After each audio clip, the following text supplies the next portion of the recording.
Welcome back to another Genre Art with JB. Slightly belated Genre Art with JB. I hope everybody's doing well. It's been a minute, but I'm back. Rest assured, I'm still alive, still making YouTube videos. This particular video, I had to really take some time and mentally decompress and emotionally center myself before I decided to go and make this video on this particular topic that I'm going to discuss today. And of course, that topic is AI art.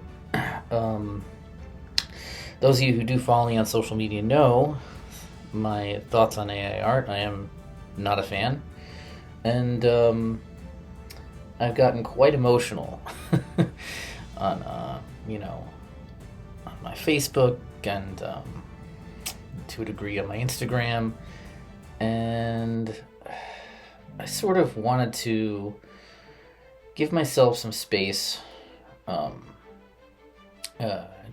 distance from those sort of emotional moments that I've had and before I went in to produce this video, because I want to try to keep my emotions in check. Generally, I want the tone of the channel, I want to keep it positive. I don't want to have this channel turn into an expressly anti-AI art channel. I want the focus to be tutorials and fantasy art and how do you apply academic drawing and painting principles to produce compelling fantasy art images and that sort of thing. However, this is a topic that I think is very important. It does need to be discussed. It's sort of an elephant in the room. And I know I'm a little late to the party with regards to this particular topic. A lot of art YouTubers have already sort of given their opinions on it. But as they say, what is better late than never, right?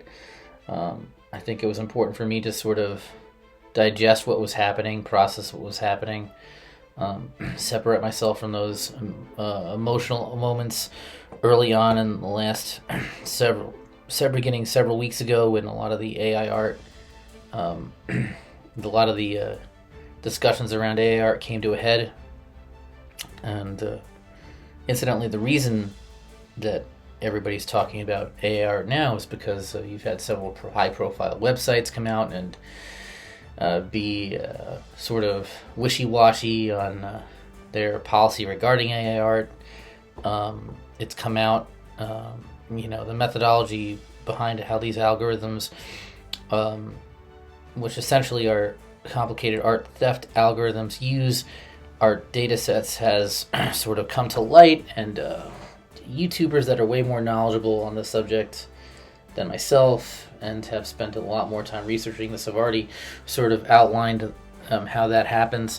I'm going to attempt to sort of do an abridged summary of why I am opposed to AI art, what exactly are we talking about when we discuss AI art, and some potential solutions, and also some links to some resources to organizations that are fighting against the unchecked proliferation of this technology.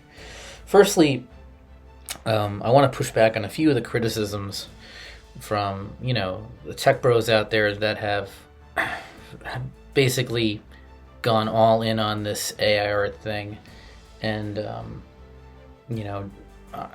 just are totally dismissive of the legitimate concerns of professional artists and hobbyists alike. A common criticism that you typically hear with regards to AI art is that it's not, it's real art in the same way that a human being produces art, insofar as that it's merely taking different references and replicating those references,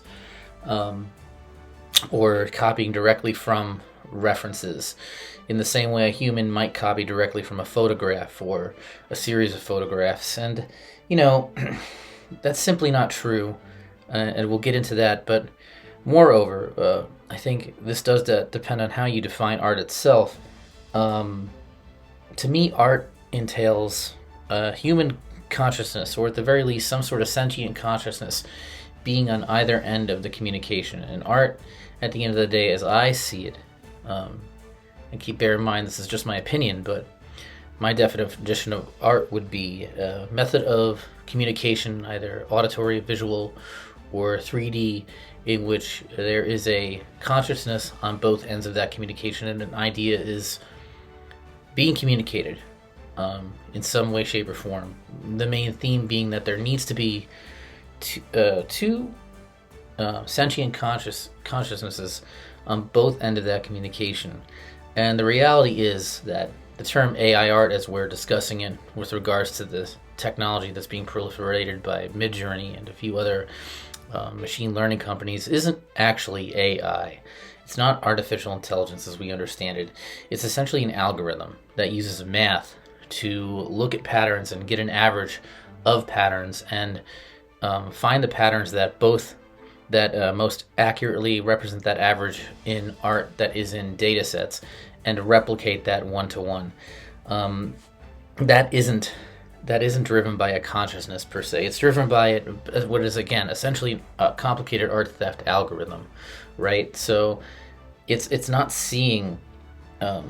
Firstly, it's not producing art in the same way a human would, where a human is basically using, shape relationship principles to and power of visual observation to sort of lay out, from copying a photo, pattern relationships and how those patterns form shapes that relate to each other.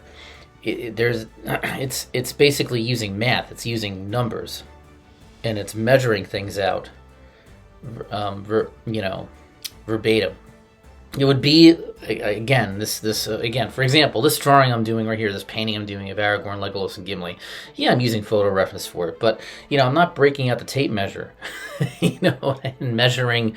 I might use, to help me get some of the units in the beginning, I might use a ruler to help me, trace lines as sort of a one-to-one guide to help me get that one-to-one, but I'm not, sitting there with a tape measure and doing math, doing calculations to make sure the ratio between his eyes is exactly the same that's in the photo. I'm using my ability to observe patterns and shape relationships to get those accurate proportions.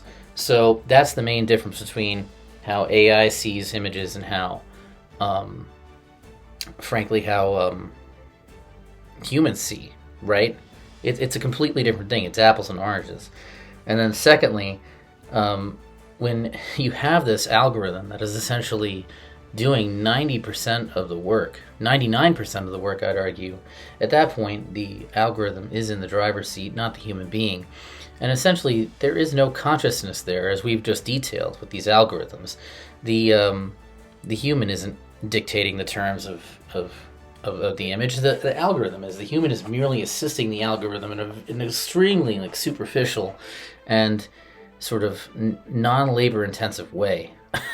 I mean, people who have actually tried to argue with me about this, it takes skill to create these prompts. I mean, I've spent less time typing replies on, that's like me saying, replies on Facebook, frankly, and it's like me saying, I'm a master chef because I know how to order a pizza. I can painstakingly describe the pepperoni, the smell of the cheese, the type of sauce I'm using. That doesn't make me a master chef, or even qualify me to work in a high-end pizzeria. And I know pizza from New York. Trust me, I don't care what anybody says, New Yorkers. We've got the best pizza on the planet, bar none. I'd put even the old country in there. My where my ancestors came from, Italy, I'd put that in there too. Italy, it's different. Italy, it's more like a pie. It's not an actual pizza as we get it in the States. But I digress. Getting back to the AI art discussion. So, in my opinion, it's not really art. It's just art theft, basically.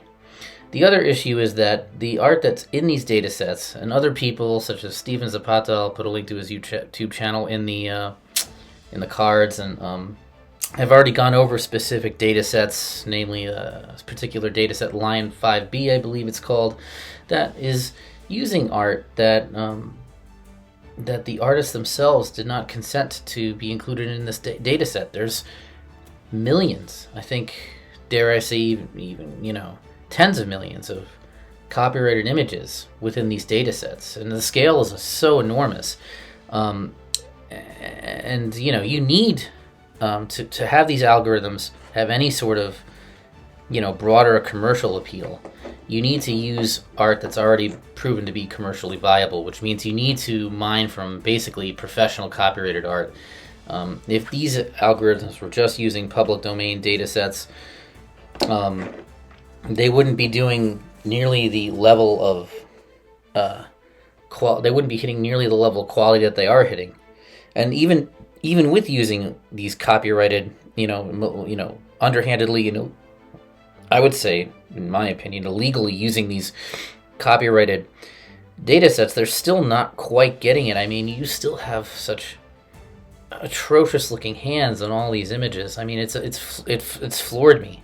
You have some of it looks quite good, but then you get to the hands and you can just tell right away it's a dead giveaway. I mean, the hands have like 10 fingers, they're mangled.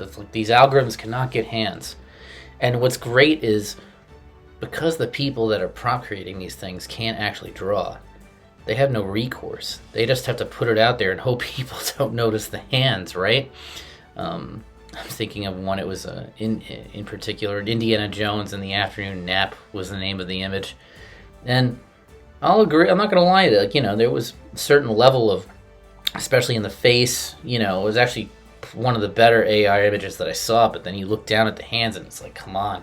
You couldn't even hire an artist to Photoshop the hands so that they look correct. It's so shameless.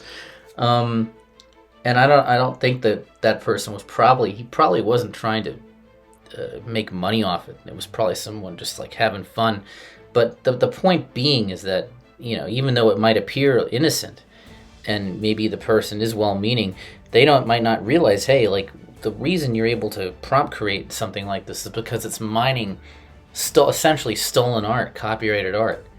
And I think people just need to be educated, because I think if more people were educated, we would be able to sort of pump the brakes and possibly come out with a non-commercial application of this technology that's more ethical. I do think that, as it stands right now, this technology probably should be banned from commercial use. The government should come in, similar to what they're doing in China, and just straight up say, you are not allowed to use this technology for the purposes of generating profit, for creating images that can be sold at a profit. However, that doesn't mean there isn't uses for AI, and this gets into some solutions. I do think that if you rolled out a ethical public domain version of the algorithm from the ground up, they'd have to, and as people like Steven Zapata have pointed out, you would have to completely retool the technology from the ground up for this to be applicable and feasible. You could train it on Da Vinci, Michelangelo, artists that are deceased, that their images are essentially already in the public domain and are already used to educate millions of aspiring artists and professional artists around the world. I still refer to Da Vinci and Michelangelo when I'm doing, whether it's comic work, whether it's, portraits, whether it's fantasy work. I still look at those images to sort of say, remind myself, okay, well, how did Da Vinci approach this when he had nothing else to go on hundreds of years ago? Or even, and then you get into other artists, maybe Loomis, right? Andrew Loomis, Bridgman. I think those gentlemen, a lot of their work is essentially public domain. At least with regards to Andrew Loomis, I know Figure Drawing for All It's Worth is free to download online. But in any event, a lot of these, artists that were working during the Golden Age, I think that, I think the copyrights and a lot of that stuff is lapsed. You could probably use some of that to educate artists, right, in a non-commercial capacity. Schools could leverage this technology in some ways to educate artists, to help students pick and get into the minds of artists in a way that might be less intimidating, initially or daunting than diving right in with a paintbrush. That's some silver lining, I guess you could say, that I see this technology potentially being useful for. you know, but the reality is that we get that brings the other element in the room.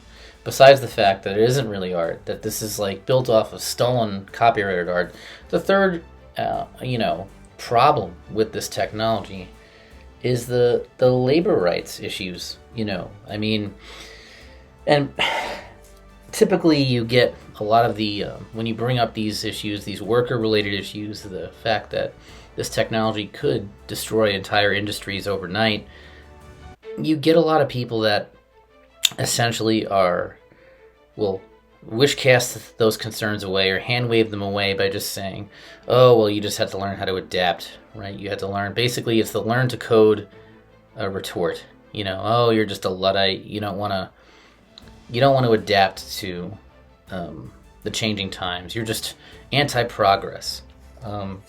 You're anti-science. You're anti. You don't believe in this vision of the future that we believe in, where you don't want to. You're anti-democratizing art, and I just essentially disagree with that. It's if you take my points 1 and 2 that I went over earlier in this segment, and you agree with them, then it stands to reason that you're not actually democratizing art, you're cheapening art, right? It's because you're not really doing the art. It's you're building your prompt created image off the backs of artists whose work you've knowingly or unknowingly pilferied or stolen from. It's a cheapening of the artistic process. It's not democratizing anything.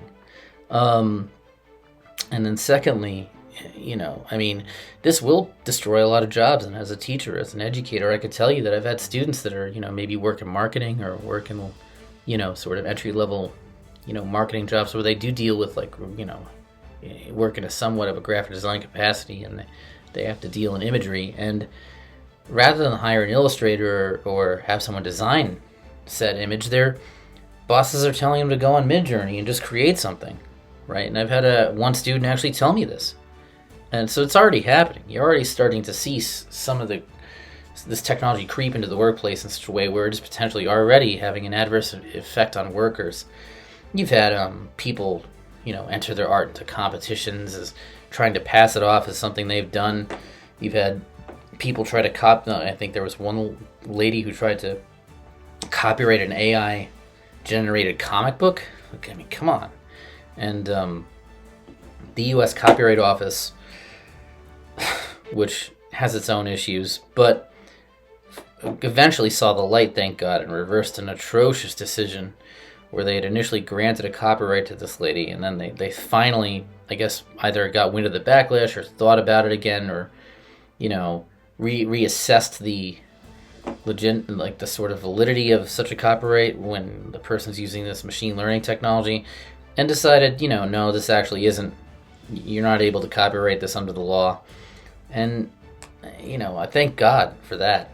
And it's also refreshing to see of late some more organizations taking a stand against the sort of unchecked proliferation of this technology. I think a lot of people also, where they go wrong is they're trusting in the better nature of the people that are developing this, and they're allowing themselves to be gaslit, by people, tech bros, Silicon Valley tech bros in the machine learning space that are essentially, they're telling these artists, listen, if you don't get on board with this, you're going to get left behind. If we don't embrace this technology, China will. I mean, I think, what was it? Was it Proko that he was saying that, oh, this technology, if we don't do something, if we don't get on board with these Silicon Valley, tech bros, that, oh, China will go ahead and develop it anyway, and we'll be behind the 8-ball in the AIArt race. Well, that aged like fine milk, Proko. Let me tell you that, as it turns out, China's actually been way more progressive on this issue than the U.S. has. In fact, we are, that the sort of, firstly, that statement is wrong on so many levels. I mean, the idea that if we don't recklessly run headfirst towards potentially problematic technologies and with no regulation or case law in place is just not it's not true. I mean, we've been able to clone for a while now. We've been able to clone animals, yet cloning is at least more higher order, you know, closer to sentient animals is illegal, right? Like, you can't clone gorillas, you can't clone humans.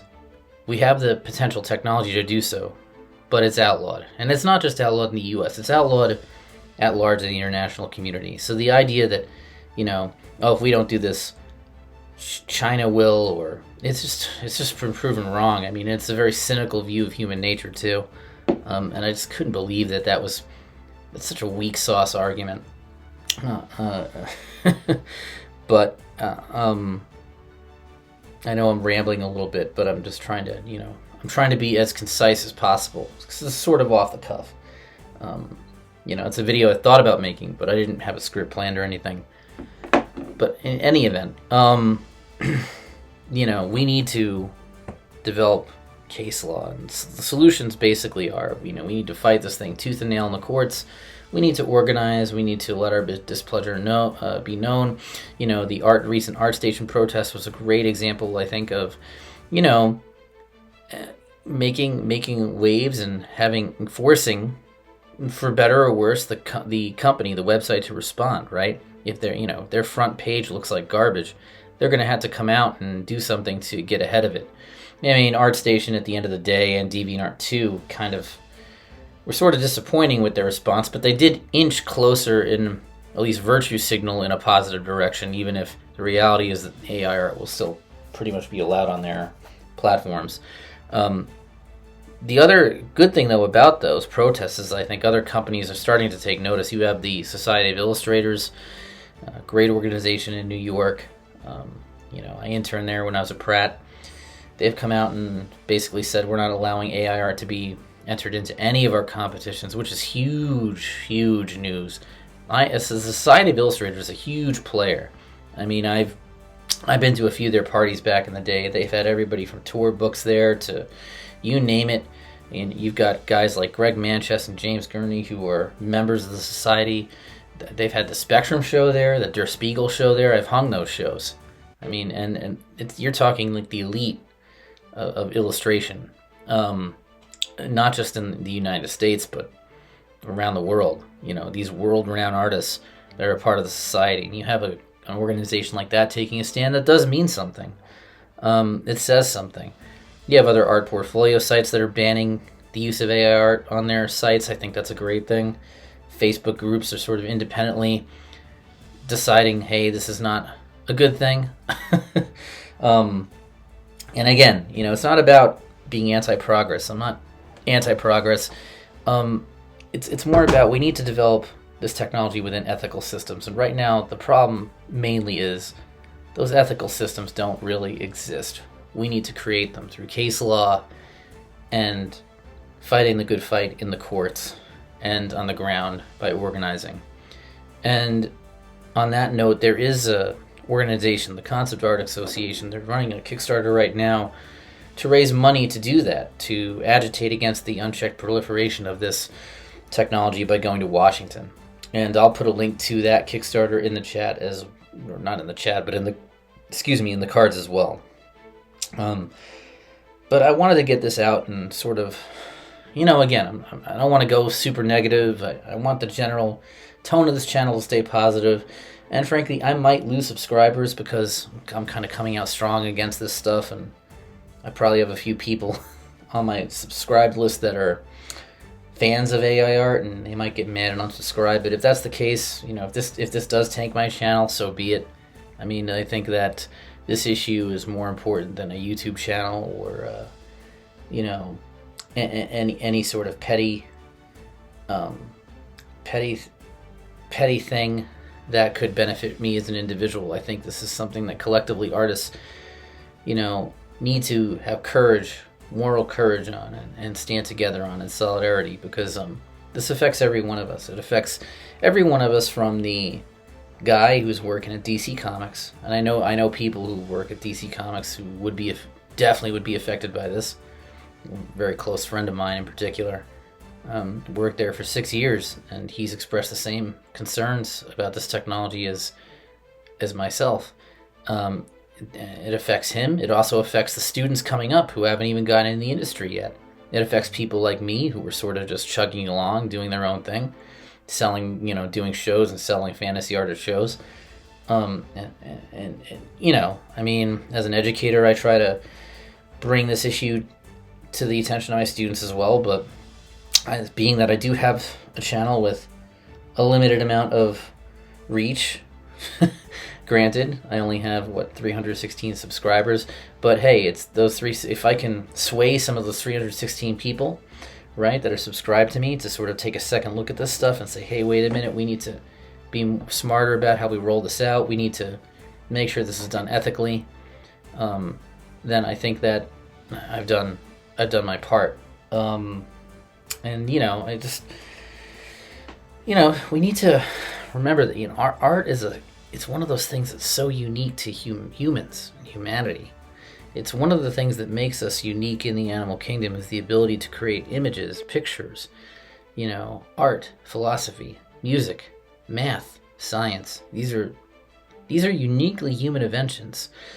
It doesn't mean that technology can't coincide with progress, but on the flip side of the coin, I think there's too many people that automatically associate technology with progress, and the two are not the same thing necessarily. I think that's very important, sort of a very important distinction, right? Technology doesn't necessarily equal progress.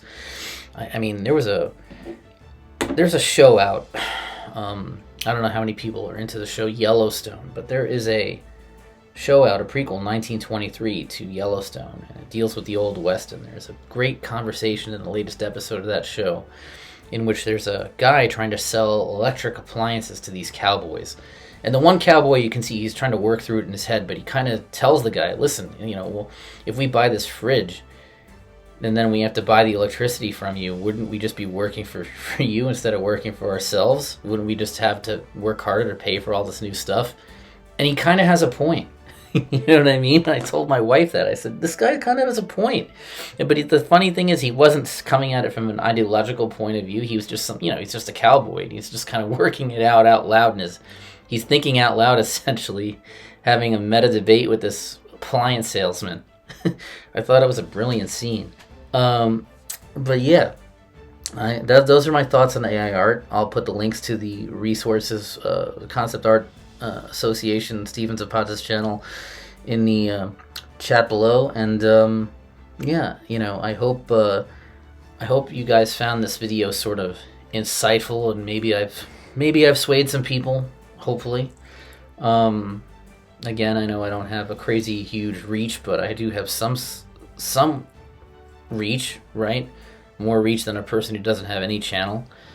And I'm just trying to do my part. And I want visual art to be around as a discipline, as a way to make a living for people who come after me. I don't want to be the last generation of people who got paid to paint. That would be a tragic thing. So, in any event, happy holidays, and I hope you guys have a great rest of your day.